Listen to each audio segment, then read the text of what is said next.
Hello everyone. तो हमने ना अपना एक चैप्टर शुरू किया था जर्नल एंट्रीज की रिगार्डिंग। तो अब उसी को कंटिन्यू करते हैं हम। मैं इसका फर्स्ट लेक्चर अभी डाल चुका हूँ पहले ही। आपने अगर वो नहीं देखा है तो आपको पहले वो देखना चाहिए, जिसका आपको लिंक इसके डिस्क्रिप्शन में मिल जाएगा इस वीडियो के। ये हमारा पार्ट 2 है। हमने प्रीवियस लेक्चर के अंदर क्या क्या डिस्कस किया था उसका एक रिकैप कर लेते हैं 1 मिनट के अंदर। हमने देखा था कि जर्नल एंट्रीज जो है वो हमें करनी क्यों होती है, उसको हम किस नाम से बुलाते हैं, अलग अलग क्या नाम है जर्नल एंट्रीज के।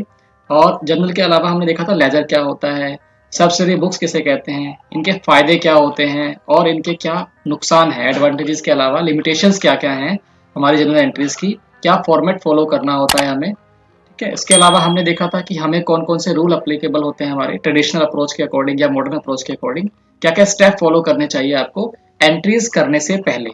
और हमने लास्ट में एक टेबल देखी थी जिसके अंदर हमने देखा था 5 हमारे पास टाइप की ट्रांजेक्शन हो सकती हैं कैश क्रेडिट से रिलेटेड, वो हमने डिस्कस किया था। आज हम डिस्कस करते हैं आगे कि हम रिकॉर्डिंग कैसे करेंगे जर्नल के अंदर। ठीक है, और हमारा जो है अल्टीमेटली हमें कौन सा कंसेप्ट फॉलो करना होता है। अगर आपने कंसेप्ट वाली वीडियो नहीं देखी है तो आपको वीडियो चैप्टर नंबर 3 आपको मिलेगा डिस्क्रिप्शन के अंदर, उसमें आप देख सकते हैं। तो transactions are recorded in journal from the view point of business, है ना। आप जो भी ट्रांजेक्शन रिकॉर्ड करेंगे आपको बस ये मान के करना है कि आप बिजनेस के अकाउंटेंट हैं। अगर आप ये मान लेंगे तो आपको एंट्रीज करने में दिक्कत नहीं आएगी। और इसी मानने को हम कहते हैं बिजनेस एंटिटी कंसेप्ट। हमारा एक कंसेप्ट है जो कहता है business is separate from the owner. ठीक है, तो देखिए यहाँ पे एट दिस स्टेज आपको दोबारा से एक बार रिवाइज करना चाहिए rules of debit and credit. अगर आप ट्रेडिशनल अप्रोच फॉलो करना चाहते हैं तो पर्सनल, रियल और नॉमिनल अकाउंट होते हैं हमारे ट्रेडिशनल अप्रोच के अंदर, और उसके अनुसार आपको फॉलो करना है। पर्सनल के लिए debit word debit the receiver, credit the giver. And real के लिए फॉलो करना है debit word comes in and credit word goes out. ये आपका रियल के लिए है। एंड नॉमिनल के लिए होता है debit all the expenses and losses and credit all the income and gains. Modern approach में कहते हैं कि कैपिटल लाइबिलिटीज, कैपिटल हो, लाइबिलिटीज हो, या फिर आपके पास जो है लॉसेस और एक्सपेंडिचर हो। इस केस में आपको क्या करना है, इंक्रीज करोगे तो आपको जो है क्रेडिट करना है। ठीक है, और अगर आप डिक्रीज करते हैं तो आप उसे डेबिट करेंगे। एसेट और रेवेन्यू के केसेस में क्या होता है, इंक्रीज को हम करते हैं डेबिट एंड डिक्रीज को हम करते हैं क्रेडिट। ठीक है, तो ये आप इसे फॉलो कर लीजिएगा, इसे रीड कर लीजिएगा बाद में। हम सीधे एग्जाम्पल्स पे आते हैं। अब ये एग्जाम्पल्स बहुत इंपॉर्टेंट है, एंट्रीज को समझने के लिए एग्जाम्पल्स बहुत इंपॉर्टेंट हैं। देखिए ध्यान से। Datta started business and introduced capital of 1 lakh rupees. Datta नाम के एक पर्सन ने 1 लाख रुपए से बिजनेस स्टार्ट किया है और उसने उतने ही रुपए इंट्रोड्यूस किए हैं एज ए कैपिटल। तो आपके पास बैंक और कैश बढ़ गया है, तो इसीलिए आपका एसेट इंक्रीज हो रहा है, बैंक या कैश, तो आप उसे डेबिट करेंगे। एंड कैपिटल आपकी क्रेडिट हो रही है क्योंकि कैपिटल आपकी बढ़ रही है, तो आप एंट्री कर देंगे बैंक या cash account debited to capital account. और आप नरेशन लिखेंगे नीचे amount invested in business. This is the first entry जो आपको करनी थी इसके लिए। ठीक है, अब देखिए reasons of debit and credit आपको दिया गया है। मैंने आपको एक्सप्लेन भी कर दिया है कि बैंक या कैश आपका एक एसेट है। ठीक है, बैंक या कैश आपका एसेट है। एसेट जब बढ़ता है तो हमेशा डेबिट किया जाता है, और कैपिटल एक लायबिलिटी है, ये जब बढ़ते हैं तो हम इसे क्रेडिट करते हैं। इसीलिए आपने बैंक कैश को किया है डेबिट और कैपिटल किया है आपने क्रेडिट। अगर आप ये एंट्रीज और मेरी बात को बार बार सुनते रहेंगे तो आपको अपने आप रूल्स याद हो जाएंगे, आपको क्रैमिंग नहीं करनी पड़ेगी। ठीक है, आप बाद में इस वीडियो को पॉज करके रीजंस भी रीड कर सकते हैं, मैंने ऑल दो आपको ये एक्सप्लेन कर दिए हैं। आते हैं अगले पे, सेकंड पॉइंट पे। Purchased furniture for office from Raj furniture house 10,000 and paid by cheque और कैश। तो यहाँ क्लियरली बोला गया कि आपने चेक या कैश से पे किया है, तो ये राज फर्नीचर जो हमारे पास नाम दिया है किसी काम का नहीं, it is irrelevant for us because it is mention that we have paid in cash और cheque. So we will do the entry क्योंकि फर्नीचर आपका एसेट है, वो बढ़ रहा है, वो आपके पास आ रहा है, तो एसेट बढ़ने पे करते हैं डेबिट। तो एंट्री हो जाएगी फर्नीचर अकाउंट डेबिटेड। ठीक है, furniture account debited and to bank और कैश। अब देखिए इसको क्रेडिट क्यों किया आपने, क्योंकि एसेट तो आपका बढ़ रहा है, फर्नीचर आपका एसेट है, लेकिन एक एसेट घट भी तो रहा है। बैंक या कैश आप पे कर रहे हैं तो वो एक एसेट है जो घट रहा है, तो जो घटेगा उसको करना है डेबिट। अगर हमारा एसेट घटता है तो डेबिट कर, अगर हमारा एसेट बढ़ता है तो डेबिट करते हैं, और अगर हमारा एसेट घटता है तो क्रेडिट करते हैं। तो इस एंट्री में एक एसेट बढ़ रहा है उसे हमने डेबिट कर दिया, और एक एसेट घट रहा है उसे आपने क्रेडिट कर दिया। फर्नीचर परचेज्ड अगेंस्ट चेक और कैश, ये आपने नरेशन लिख दी, बता दिया आपने क्या एंट्री करी है। तो आपको रीजन यहाँ दिया गया है, you may read by pausing the video. ठीक है, मैं आगे बढ़ता हूँ, नेक्स्ट एंट्री हम देखते हैं। अब उससे पहले एक टॉपिक है मीनिंग ऑफ गुड्स। गुड्स का मतलब क्या है, बिजनेस पर्पज से देखा जाए तो गुड्स का क्या मतलब होता है। ठीक है, goods means that item that are purchase from manufacture, raw materials और items for purpose of resale.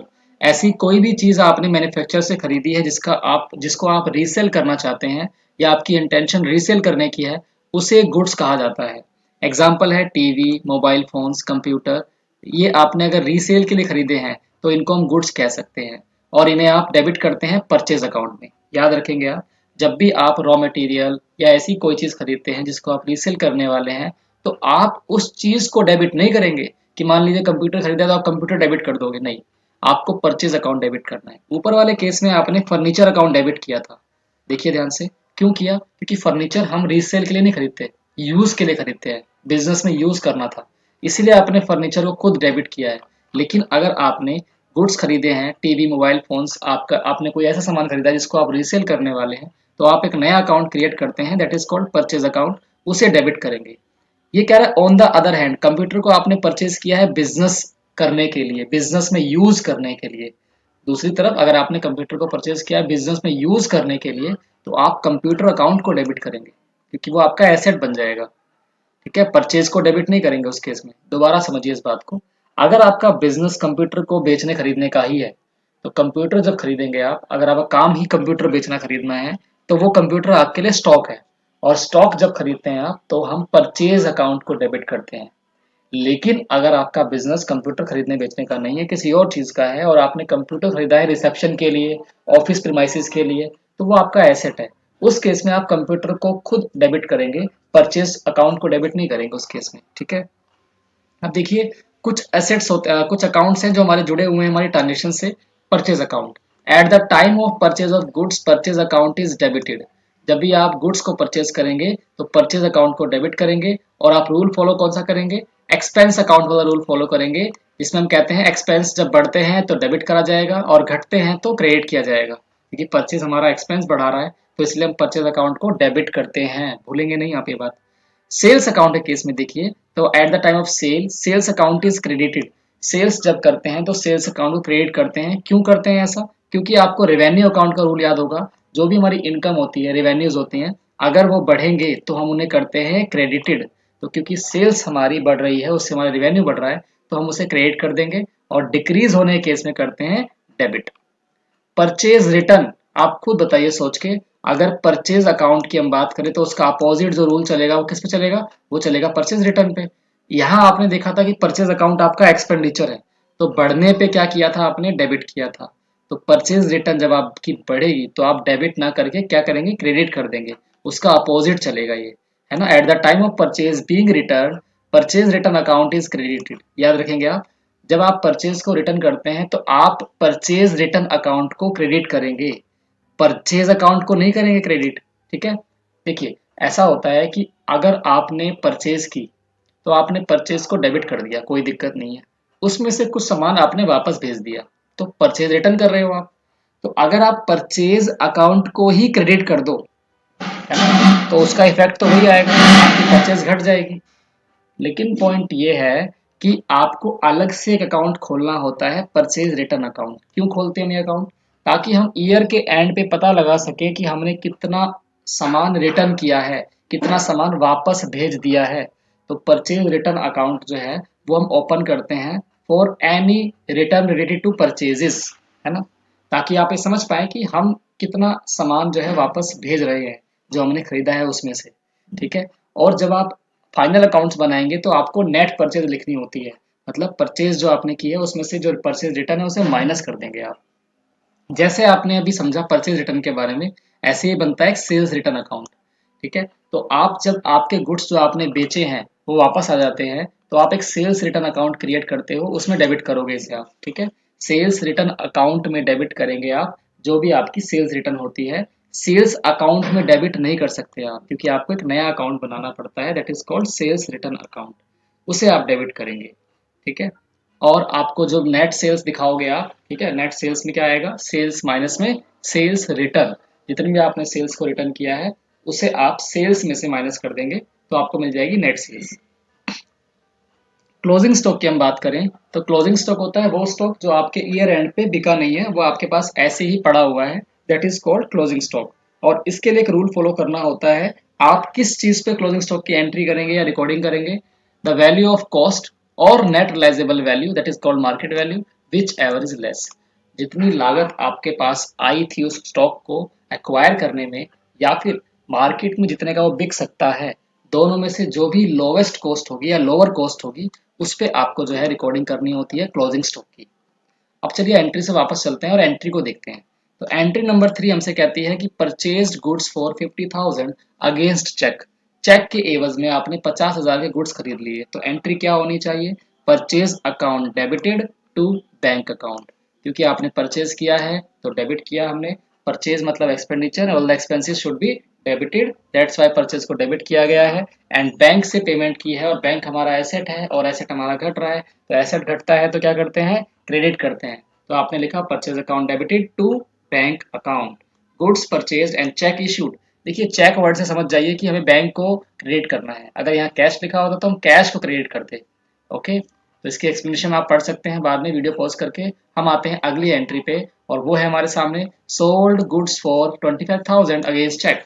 आपने सामान बेचा है 25,000 का चेक के एवज में। अब देखिए चेक आपको मिल रहा है, यानी आपका एसेट बढ़ रहा है।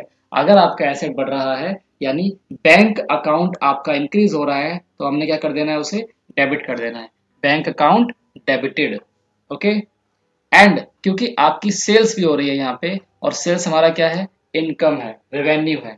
तो इनकम या रेवेन्यू बढ़ती है तो हम उसे करते हैं क्रेडिट, तो इसलिए हमने एंट्री कर दी bank account debited to sales account. और आप यहाँ लिखेंगे narration, goods sold and cheque issued या चेक रिसीव्ड, सॉरी, आपको पैसा मिला है।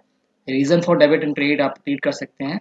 हम आते हैं पॉइंट 5 पे, paid salary 50,000 for month of December 2021 to staff by cheque. अपने स्टाफ को सैलरी पे की है चेक से, तो आप एंट्री करेंगे, सैलरी आपका एक्सपेंडिचर है, एक्सपेंडिचर जब बढ़ता है तो डेबिट करना होता है, salary account debited to bank account. Bank account आपका एक एसेट अकाउंट है और ये घटेगा तो आप करेंगे इसे credit, that's why salary account debited to bank account. Entry हो जाएगी या नरेशन लिखेंगे आप, salary paid to staff by cheque for the month of December 2021। Reason for debit and credit you may read. हम आते हैं एंट्री नंबर 6 पे, received 10,000 from Amit. Amit नाम के डेटर से आपको 10,000 रुपए मिले हैं, तो क्या एंट्री करेंगे आप, तो आप एंट्री करेंगे बैंक और कैश अकाउंट डेबिटेड। ठीक है, आपको पैसे मिले हैं तो आपको यहाँ बताया नहीं गया कि कैश मिला है कि आपको चेक मिला है, तो हमने दोनों में से कुछ भी लिख सकते हैं हम यहाँ पे, बैंक और कैश अकाउंट डेबिटेड। क्योंकि आपका एसेट बढ़ रहा है दैट्स वाई उसे आप क्या करेंगे, डेबिट करेंगे, तो बैंक या कैश अकाउंट डेबिटेड। और क्योंकि आपका एक डेटर था जिससे आपको पैसे लेने थे, डेटर भी हमारा एसेट होता है क्योंकि आप उससे पैसे लोगे। अब क्योंकि उसने पैसे दे दिए हैं तो डेटर आपका घट गया है, और डेटर आपका घट गया है यानी एसेट घट गया है। एसेट घटता है तो क्या करते हैं, क्रेडिट करते हैं। तो यहाँ पे आप टू अमित अकाउंट लिख देंगे, bank account debited to Amit account, and that is cash received from Amit. पैसे आपको अमित से मिल गए, इसका मतलब ये हो गया है। ठीक है, reason for debit and credit आप रीड कर लेंगे बाद में। Let's continue to next entry. यहाँ पे हमारे सामने क्या है, paid cash to Sujit creditor 5,000। आपने सुजीत नाम के पर्सन को जो है, क्रेडिटर को 5,000 रुपए दे दिए हैं। अब ये क्रेडिटर था हमारा, क्रेडिटर हमारे लिए लाइबिलिटी होती है, तो किसी इंसान को 5,000 पे करने थे और आपने पे कर दिए। अब क्योंकि आपने पेमेंट की है तो आपका एसेट घट जाएगा, एसेट घटेगा मतलब कैश घटेगा, और कैश जब घटता है तो हम करते हैं क्रेडिट, तो इसलिए आपने नीचे लिख दिया है टू कैश अकाउंट। और क्योंकि आपकी एक लाइबिलिटी घट रही है, सुजीत नाम की लाइबिलिटी घट रही है ना, आप पेमेंट कर रहे हैं उसको, तो जब वो लाइबिलिटी घटती है तो उसे करते हैं डेबिट। लाइबिलिटी घटने पे डेबिट की जाती है और कैश घटने पे क्रेडिट किया जाता है, एसेट है ना हमारा इसलिए। तो एंट्री बन जाएगी हमारी Sujit account debited to cash account, and इसके अंदर नरेशन लिखेंगे आप, cash paid to Sujit a creditor. इस प्रकार से आपकी एंट्री पूरी हो जाएगी।